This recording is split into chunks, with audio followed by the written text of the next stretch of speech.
책과 사람이 만나는 곳 팟캐스트 도서관 북팟 14번째 시간입니다. 자, 오늘은 청취자분들의 사연을 통해서 함께 교감을 나누는 시간이죠. 북테라피 코너 준비되어 있습니다. 자, 그럼 오늘의 북팟 시작하겠습니다. 네, 지난번에 이어서 오늘도 아쉽게도 심리 상담을 해주실 남궁쌤이 자리에 함께 해주지 못해서 그 빈자리를 메우기 위해서 두 분이 이렇게 스타 출연하셨는데, 음악치료사 궁쌤, 그리고 도봉문화정보도서관 소속 박인영 사서쌤 자리해 주셨습니다. 안녕하세요. 안녕하세요. 네. 오늘의 주제가 뭐죠? 오늘의 주제는 리플리 증후군이라는 주제예요. 아, 예, 맞아요. 네. 리플리 증후군, 이게 영화 제목에서 나왔잖아요. 이게 주드로가 주연한 영화가 리플리고, 이게 어르신들은 알랭드롱 주연의 프랑스 영화 태양은 가까이로. 이렇게 보면은 거기서 주인공이 네. 자기 친구, 자기가 부러워하는 그 사람의 삶을 뺏어서 자기가 살아버리잖아요. 그러니까 이 용어가 그래서 나온 것 같은데, 이게 원래 있는 용어예요? 거기서 만들어진 용어로 저는 네. 알고 있는데, 학문적으로는 이게 쓰이는 용어 아니죠? 학계에서 저희 쓰이는 용어는 아니에요. 이제 저희가 이렇게 우울 장애라든지 뭐 성격 장애라든지 아니면 조현병 다들 아시죠? 네. 그런 것들이 나와 있는 이제 어떤 그 통계 편람을 DSM-5라고 하는데, 네. 거기에 정식으로 이제 등록이 돼야 정신과 상황이나 이런 데서 이제 의료적으로 얘기를 할 수 있는데, 네. 거기에 등록된 단어는 아니에요. 근데 이제 우리가 일반적으로 그냥 네. 통용해서 뭔가 이렇게 거짓된 것, 관종기가 있고 그런 사람들에게 이 말을 붙이잖아요. 그렇죠. 그래서 쉽게 말하면은 나도 모르게 자꾸 과장하고 거짓말을 하게 되면서 자기의 삶을 꾸미려고 드는 사람, 이런 사람들을 가리켜서 리플리 증후군이 좀 있다, 이렇게 얘기해도 되는 거죠. 그런데 우리 일상에서 그런 사람들 많지 않나요? 리플리 증후군은 조금 더 거기서 훨씬 더 발전된 그 리플리라는 네네. 영화에서 봤을 때도 네. 주인공 맷 데이먼이었죠. 맞아요. 리플리가 맷 데이먼인데 네네. 나중엔 결국 친구를 죽이고 그렇죠. 아주 네. 도덕성이 결여된 네. 그리고 불법적인 행동들을 하잖아요. 살인이나 이런 걸로 맞아요. 가기 때문에 네. 그렇게 되면 이제 증후군이라고 볼 수 있겠는데, 우리가 사실 일상 속에서 하는 사소한 거짓말이라든지 네. 선의의 거짓말로 리플리 증후군이다까지 얘기하진 않는 것 같아요. 네. 나는 살면서 거짓말 안 한다. 안 한다가 거짓말이 되네요. 그렇죠. 네. 안녕하세요. 이렇게 사연을 보내도 될지 고민하다가 한번 보내봅니다. 주변에서는 다들 저를 관종이라고 합니다. 제가 생각해도 저는 관심을 받으면서 행복을 느끼는 사람인 것 같습니다. 저는 얼마 전에 친구들에게 여자친구와 헤어졌다고 거짓말을 했습니다. 사실은 여자친구와 잠시 다퉜을 뿐 헤어진 건 아니었습니다. 친구들은 저를 진심으로 위로해주고 같이 술을 마셔주었지만 끝까지 헤어졌다는 건 사실이 아니라고 말하지 못했습니다. 그리고 어느 순간 저는 헤어지지 않았다는 사실을 아무렇지 않게 얘기했습니다. 또 한 번은 친구들이 묻지도 않았는데 면접시험에서 떨어졌다고 거짓말을 했습니다. 친구들은 또 저를 위로해 주었지요. 그러나 면접시험장에서 다른 친구를 만나 들키고 말았습니다. 제 거짓말 때문에 친구들이 저에게 실망하는 것 같지만 저도 모르게 습관적으로 거짓말을 하게 되는 저를 제 자신조차 도무지 이해할 수 없는데요. 저도 리플리 증후군일까요? 그리고 일단 여자친구가 있네. 아니, 있으면서 왜 그런 거짓말 혼나야 돼, 이런 거.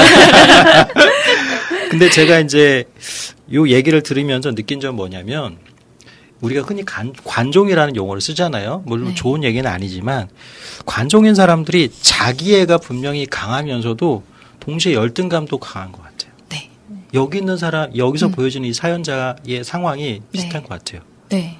저도 그렇게 느껴져요. 그러니까 이 사연자의 사연을 읽으면서 저도 사실은 이제 그런 부분도 있지만 굉장히 애정을 많이 갈구하는 그런 맞아요. 욕구가 강한 사람인데, 저희가 이제 욕구라고 얘기할 때 성취욕도 있을 거고 애정 욕구도 있을 거잖아요. 맞아요. 근데 이 사연에서만 보여주는 걸 보면 애정 욕구가 일단 굉장히 강한데 그게 이제 좌절돼 버리니까 그 결핍된 애정을 좀 거짓말을 해서라도 충족시키고 싶은 그런 좀 안타까운 그런 마음이 보이네요. 맞아요. 네. 결국은 이 리플리 증후이라는 것도 자기 멘탈하고 관련된 문제 아닌가?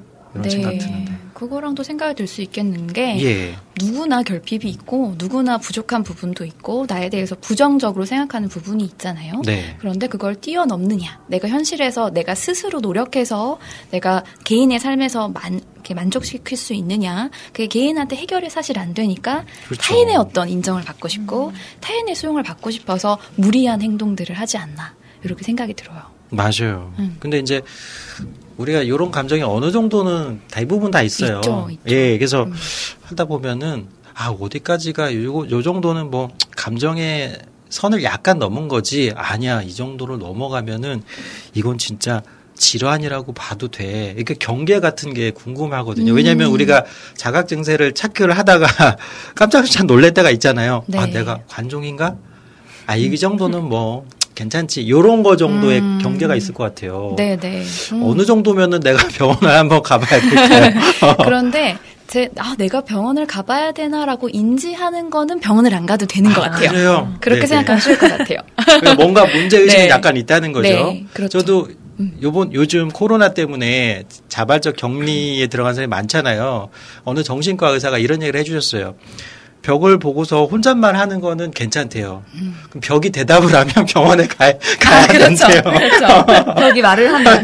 벽이 내가 네. 한 말에 대답을 한다. 네. 그럼 얼른 자기를 찾아오라. 그러니까 관종도 내가 관종인가 아닌가를 고민해보는 수준의 사람이라면 네. 어느 정도 건강성을 유지하고 있다. 네, 그렇게 보여져요. 그런데 그걸 네. 모르면 그렇죠. 모르는데 나는 그냥 나대로 살고 있는데 주변에 뭐 해를 가하고 있고 경찰에 잡혀가고 있고 이런 상황이 펼쳐지면 그거는 병적이라고 볼 수 있겠죠. 맞아요. 네. 그러면 우리가 그 사람들을 이해해 보려고 하는 노력도 필요하잖아요. 네네. 왜 그럴까라고 생각했을 때 왜 그런 것 같나요? 리플리 증후군에 대해서 이제 찾아보니까 여러 가지 증상들이 좀 있더라고요. 네. 그 중에서도 뭐 이분들은 뭐 보통 사람에 비해 지능이 아주 높거나 혹은 낮다. 또는 뭐 동작 신체 지능보다 언어적 지능이 월등히 높다거나 뭐 과거 심리적 충격을 재경험하는 것에 대한 방어 기제로 거짓말을 반복한다라고 얘기를 하더라고요. 네. 또 뭐 어린 시절에 성적 학대를 받은 경험이 있다든지 네. 또 가장 큰 거는 뭐 내면에 자기애가 부족하고 그로 인해서 열등감에 시달리면서 매우 낮은 자존감을 지닌 사람들이라고 얘기를 하던데 그 이유 때문에 그 관종분들이 네네. 관종이 되지 않았을까요?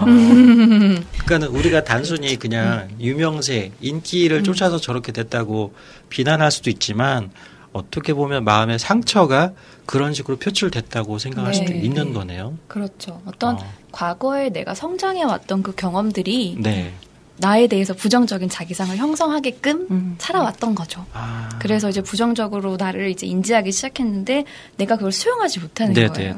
그래서 이제 다른 가상의 맞아요. 세계를 이제 찾아 들어가는 게 아닌가.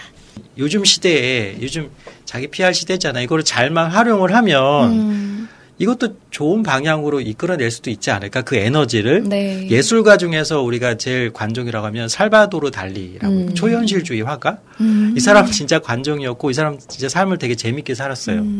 그리고 굉장히 예술가적으로도 그 성공했고 추파춥스 알죠? 네. 그 로고를 디자인한 사람이에요. 아, 그래요? 예. 좀 마음을 진정시키기 위해서 음악적 위로를 한번 같이 들어봤으면 좋겠습니다. 네. 오늘 저는 프란츠 리스트라는 이제 1800년대에 활동했던 이제 작곡가인데요. 쇼팽 아시죠, 다들? 쇼팽 등과 어깨를 나란히 했던 아주 훌륭한 작곡가시고요. 오늘은 클래식을 한번 준비를 해봤어요. 그래서 제가 먼저 소개를 해드리고 같이 음악을 들었으면 좋겠는데요. 이 곡이 만들어진 배경을 보면요. 리스트가요. 사랑에 빠졌어요. 부인과 이제 이것도 숭화했네. 그렇죠. 사랑에 빠져서 어떤 그 행복한 시기에 사랑을 통해서 정서적인 안정을 찾았고 그거를 찾으면서 생긴 마음을 다른 이들과 함께 나누고 싶어서 이 곡을 만들었대요. 네. 그래서 총 이 곡은 6번까지 있는 곡이고요. 제목은 위안이라는 곡인데요. 위안이요? 오늘은 6개의 곡 중에서 3번을 한번 같이 들어보실게요. 네.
굉장히 뭔가 이렇게 차분하게 스스로를 들여다보게 만드는 그런 곡 같아요. 네. 네.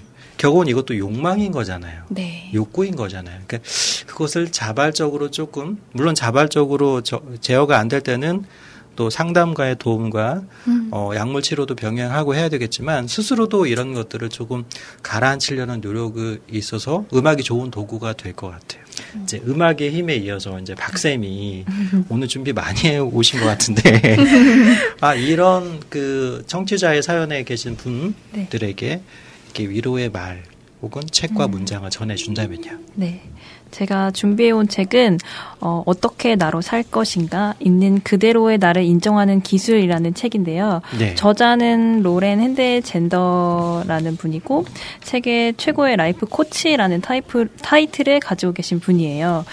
이 책을 소개를 간단하게 해드리자면 사람이라면 실제보다 더 좋은 사람으로 보이고 싶어서 이제 가면을 쓰고 또 거짓말을 보통 이렇게 하잖아요. 그렇죠. 네네.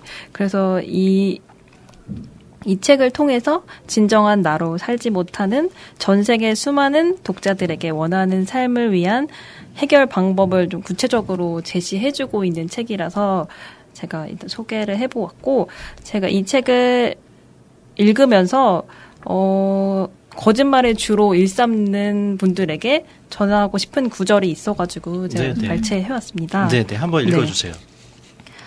이 책에서는 나를 지키기 위해 했던 온갖 거짓말은 결과적으로 우리의 삶을 외롭게 만든다. 우리가 가면을 쓰고 비밀을 만들고 핑계를 대고 거짓말을 할 때마다 스스로의 행복과 자존감 그리고 자부심을 그 대가로 지불하고 있다라고 얘기를 했었습니다. 그러니까 뭔가 이렇게 관심을 받으면 받을수록 오히려 자아의 상실감도 커지고 그 안에서 느끼는 고독감도 우리가 사실 어떻게 보면 심각하면 심각하게 바라볼 수 있는 문제잖아요. 근데 이제 태도가 진짜 중요한 것 같아요. 너무 심각하게 바라보려고 하는 것 자체가 자기를 힘들게 할 수도 있으니까 때로는 그래 나는 이런 문제가 있어. 하지만 조금씩 고쳐 나가야 돼라고 하는 자기 긍정이 함께 문제의식과 같이 가야 되지 않을까 싶습니다. 네. 저는 너 자체로 사랑스러워라는 말을 많이 해줘요. 네. 굳이 꾸밀 필요 없죠. 네. 너가 어떻게 해서 너가 사랑스러운 게 아니라 그냥 너 자체. 만약에 성현이면 성현아 너 자체로 사랑스러운 거야. 너는 사랑받기 위해 태어났어. 이렇게 얘기 많이 해줘요. 진짜 맞는 말 같아요. 우리가 그걸 보태려고 노력을 하다 보니까 자꾸 왜곡하게 되고 거짓을 추가하게 되잖아요. 그러니까 어떤 나의 행동 때문에 사랑받으려고 하니까 다들 힘든 것 같아요. 맞아요. 내가 뭘 해서가 아니라 그냥 나 자체로도 사랑스러운 존재. 네. 오늘 소개해드린 어떻게 나로 살 것인가 로렌 핸델젠더 지음 이 책과 나태주 시인의 꽃을 보듯 너를 본다는 도봉구 통학도서관에서 만나실 수 있습니다.